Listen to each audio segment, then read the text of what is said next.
Guys, Happy New Year and welcome to today's podcast episode. I've got a fantastic guest for you today, Dana Shamas, and she's got a fantastic experience and expertise that will really resonate with those in the wellness audience, talking about intuition, talking about transition from corporate to wellness and leadership. And it's going to be a really fascinating discussion. I'm happy to have her on the show. Dana, welcome. Thank you for having me. I'm excited to be here.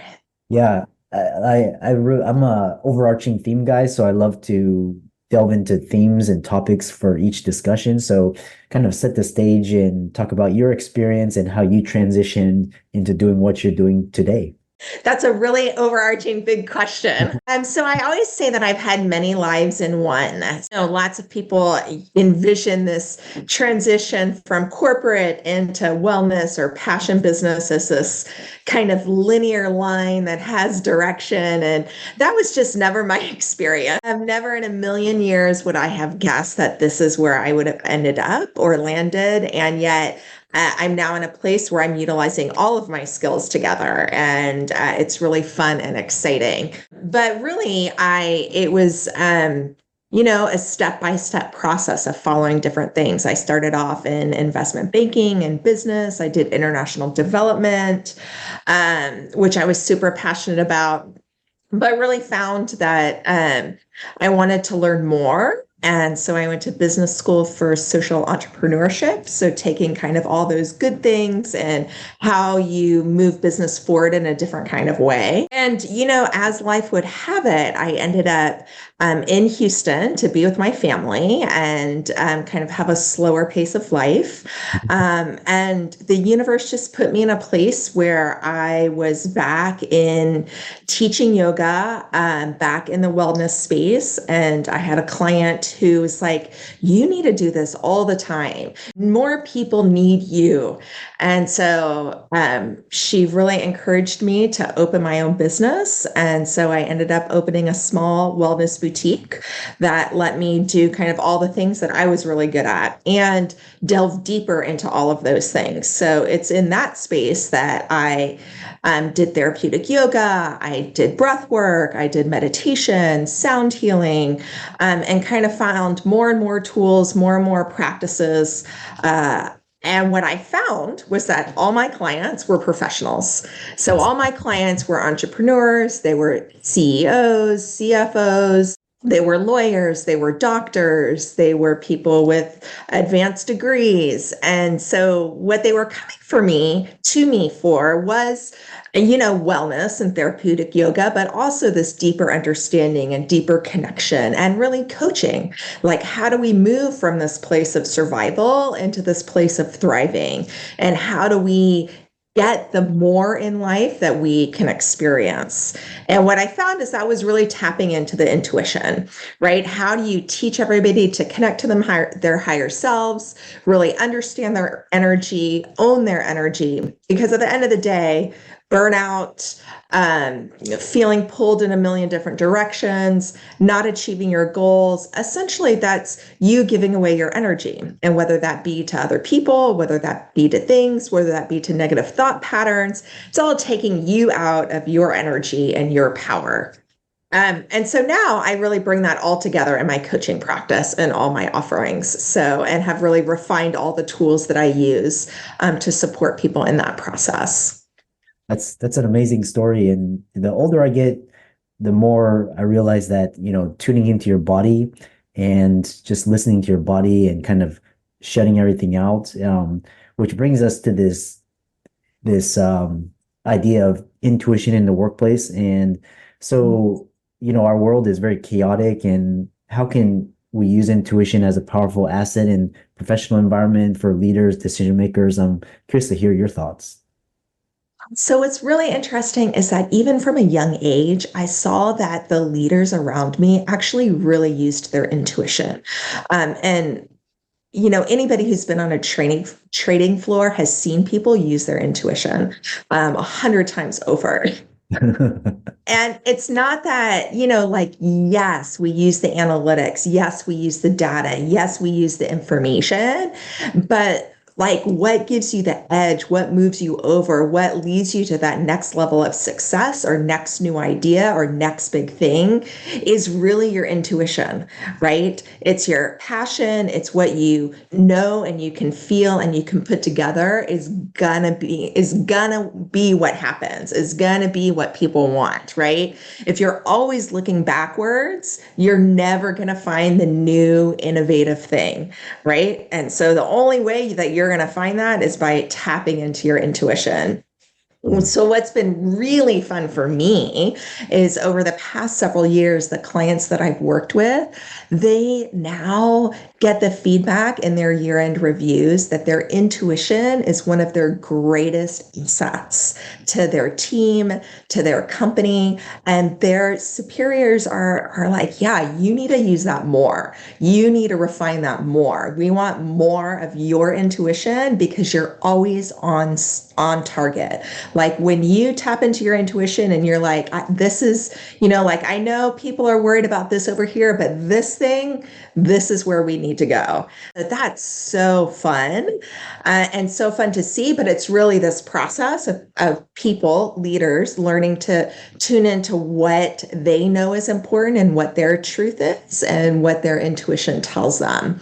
And so the more that they use that, the more they come into that practice, right? The more you use it as a tool and a skill set versus like a hunch, right? Or a gut feeling or something that just magically happened, right? If we can learn that, no, it's like running, the more you run, the better you get. The easier it gets, right? The more you practice quietly listening to how you receive an information, the better and better you get at understanding that information and the more courage and ability you have to follow that information. And in our current world where things are changing at such a rapid pace and where we just have no idea what the next thing is going to be or what the next fire is going to be or the next obstacle or challenge or what have you, being able to stay centered, being able to stay connected, being able to stay in your energy, your intuition, and really listen to your inner guidance is always going to lead you in the right direction and is always going to lead you into what is going to make the situation better, what is going to allow the team to thrive, and what's going to allow you to thrive and be excited. So I think in the years to come, it's really an essential tool for all leaders. One thing with my clients is, I talk about intuition, something I've honed since, 11 years old. And it'll sometimes these insights or it's kind of baffling to outside people, but then if you follow it, it actually leads you to the right place. And you actually remind me of Wendy Rhodes on the Billionaire series, where she's coaching traders and telling them to use their intuition for their hunches and their edge. Yeah. So one thing that you mentioned about intuition is that it's a skill and it's a tool. And so is this something that you're built or, because I've honed it since early age, but let's say people haven't used it, how do they start to develop it? Like what's tools and skill sets can they use to hone it? Sure. Well, certainly energy work, breath work, meditation are all ways that you can learn how to feel more fully. Yoga practices that allow you to learn how your body feels, right? All of us have this experience because all of us, live in a world where from a very young age, you're trained to follow the rules, do things a certain way. And a lot of that is not trusting your intuition, right? And not trusting your inner guidance, but following the rules and what people outside of you tell you to do, right? And so all of us have to use a little bit of grace and a little bit of self-appreciation to be like, okay, this is a new skill. I have to unlearn some of the things that I've been taught. But really that practice of getting quiet so that instead of listening to the chatter or listening to what is in the other voices that are in your head is really the first step, and I personally love listening meditations because one, they're really easy. So most people who have never meditated before, I want you to know, like, there are a bazillion meditation practices. There is one that does work for you. But listening meditations are usually easy because it's something to focus on. It has a quality of entrainment, which allows, sound, all sound, and trains your brain in a certain kind of way. And so if you are listening to harmonic sounds and you are really listening to harmonic sounds or positive things, your brain entrains to a different state. And so instead of being, the yappy, yappy, yappy, busy, busy, busy, thinking, thinking, thinking, it comes into a more harmonious state, which means that it becomes easier for you to discern what is your voice, what's your inner knowing, and what is something else. Is that voice that you keep hearing, like, is that your kindergarten teacher? Is that from some commercial? Is that some programming from someplace else? Or is it really your inner guidance? And the more that you can really listen and understand and know how your inner guidance sounds and feels, the easier it becomes to hear it and to trust it. But that process starts by increasing your awareness, right? So increasing your physical awareness, which means being physically comfortable in your body. If you have a lot of pain in your body, if, it is just hard to sit still, it's hard to listen. That's the truth, right? So you start where you start. And most of us, everybody has something where they feel in the zone. You already have something where, like, oh, if I could just sit in the hammock in the backyard, then I can, like, quiet my mind. If I could just do X, my mind would relax. If I were, whatever that is, whatever that practice is, I can guarantee you that you should start there and find meditation practices that utilize that thing, whether it's listening, whether it's sound, whether it's water, whether it's doing something like drawing or painting, looking at something. There are all kinds of meditations, but whatever gets you in the zone, that's where you start. And you just develop that into a deeper practice of awareness. Like, do what you already know works. It really reminds me of just like athletes and getting into the zone and understanding their bodies. And like I say, you gave so many insights. One thing that I have question about, because I'm empath, so I'm very highly sensitive to the energies and everything. Is intuition harder for people that are less empathic, or is it harder for extroverts? Like, because I noticed that people that are introverted, empaths, are more intuitive. So maybe they have to develop that side. I'm curious to hear your thoughts. Yeah, so it's really interesting. I think what I find is that everybody has their strengths and weaknesses, right? And everybody has their challenges. And so for many empaths, it's really hard because they view their skills and their gifts as detriments, because for so long it's like painful. If you feel everything in a room, like, you don't want to feel anymore. Like, please stop the feeling. Yeah. I don't want to listen. There are too many voices that I can hear, right? Like, Yeah. too much information is coming in. That lesson and challenge is how you regulate that information and how you receive in that information and how you set boundaries and how you do self-care so that your system can take in that information appropriately. If that's not who you are, right, then that's a practice of settling and softening, right? So that you can take in more information, so you can feel the subtler things. And so I wouldn't say that one is necessarily easier than the other. It's just that you have to face your own challenges. And the grass is always greener. If I were just empathic, it'd be so much easier to be intuitive, right? So you have to learn to love what your gifts are and what your skills are, and really embrace them and learn how to work with them.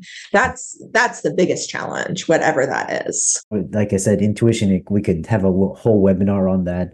Um, so kind of moving back to the C-suite, and what are some common challenges leaders face today, and how can they use tools like intuition, breath work, energy work to navigate these challenges? Any personal self-care practices you can recommend? We're all ears. Yeah. So, what I have been saying recently is that now it just feels like we are experiencing a lot of life all the time. Like somehow, we say it's like faster, but what I see is that people are experiencing more major life events in shorter periods of time, right? And so, like in 1 year, somebody may have an illness, they may have a death in the family, and they may change jobs, right? That's like 3 major life events in 12 months.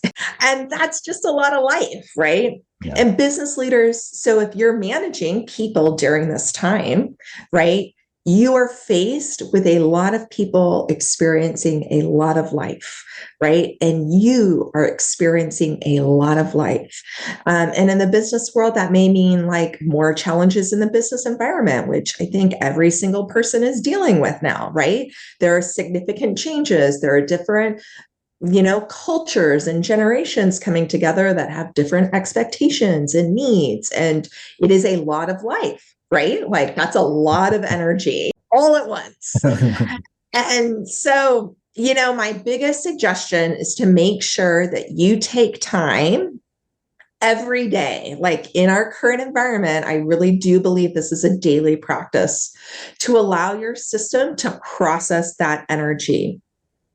When we're in a go, go, go environment where we just move from one thing to the other thing to the other thing, and we are dealing with a lot of life and a lot of energy, we'll get to the end of the day. And if we don't allow our systems to process, which means quiet time, which means downtime, whatever that is for you, it could be a walk, could be meditation, it could be a bath, it could be drawing, whatever that is, that's the quiet time that allows your system to process the events of the day. Mm-hmm. The energy of the day, it will keep you from getting to Friday and being 100% fried and needing the 2 full days to barely get back to functionality. If you can take time every single day to allow your system to process energy, you're going to maintain your energy at a higher level throughout the week and more easily regulate your emotions and be centered and connected. Mm-hmm. Interesting. I love how you describe processing the energy and processing the emotions. Kind of describe what like when you say processing energy emotions, what does that look like? What does that feel like? I just want to get a better sense of that concept. Yeah. So, I mean, the easiest thing for me is like at the end of the day, if you're kind of like in this state of you can feel there's a lot of energy. Like, for many people, it could feel like anxiety. That's the truth, right? Which is anxiety is just a way, like it's just an expression for unprocessed emotion and energy in your system. There's just so much energy and so much emotion that's right at the surface that it's hard to relax and settle, right? You're just kind of like in that hanging on mode, I would say. Or just getting by, like just surviving, like just getting to the next thing. Yeah. So if you could take a moment, really, and that by that I mean like 15 to 30 minutes at a minimum, be quiet, take a few breaths, and just start to feel what is there. Right. And allow that, whatever that emotion is, whatever that energy is, allow it to be okay. Allow yourself to acknowledge it and allow it to move through. Like it doesn't necessarily have to be something you have to fix or change or problem solve around, but a lot of it is just allowing that energy to move out and through your system Mm. instead of holding and staying so that you can make it to the next thing. Mhm. Does that Wow. make sense? Yeah, it's very fascinating because I tend to hold on to things and like my wife in describes me as like very heavy, emotionally heavy, or people who talk to me, they say I'm very serious, and like I look at my nieces and nephews, like they're just very like light and just very, carefree, and so it's very fascinating.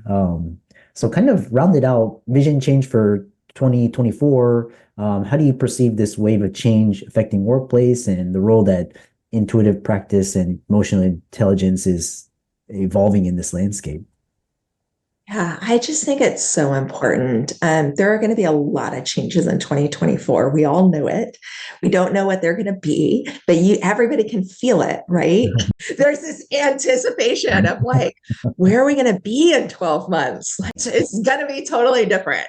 And so that's why I say like these practices are really important because, it's what's going to allow you to thrive.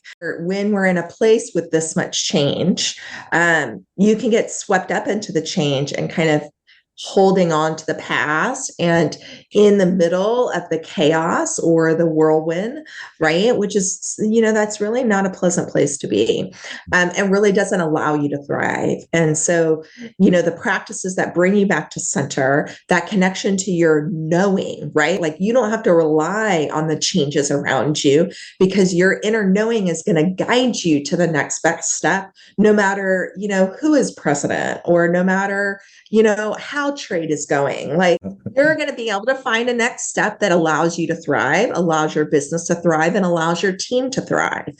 And so coming into a place where that's the truth sets up the paradigm very, very differently, right? So instead of being scared of all the changes, you can really open it up to what those opportunities are and welcome in that dynamic of like, oh, how can we create 2024 so that when we step into 2025, we're like in a new and better and amazing place where everybody can thrive, right? Yeah, yeah, I love that. What a fantastic way to end everything. And how can people find out more about you and see the work that you do? Sure. My website is danashamas.com. I have individual coaching, group coaching. I'm just launching a regular physical practice. So I actually found in my own practice that um, people were craving kind of more of this regular weekly, monthly yoga and meditation. So for 2024, I've just launched a new product that allows us to do that. But those are all great touch points to find out what I do at different levels. Yeah, I really enjoyed this conversation, especially new insights about intuition and processing emotions. Like I said, more I talk to individuals such as I get so many insights. And for the audience, be sure to check out Dana's social media links and give her a follow. And with that, thanks so much for coming on to the podcast. Thanks for having me, Christopher.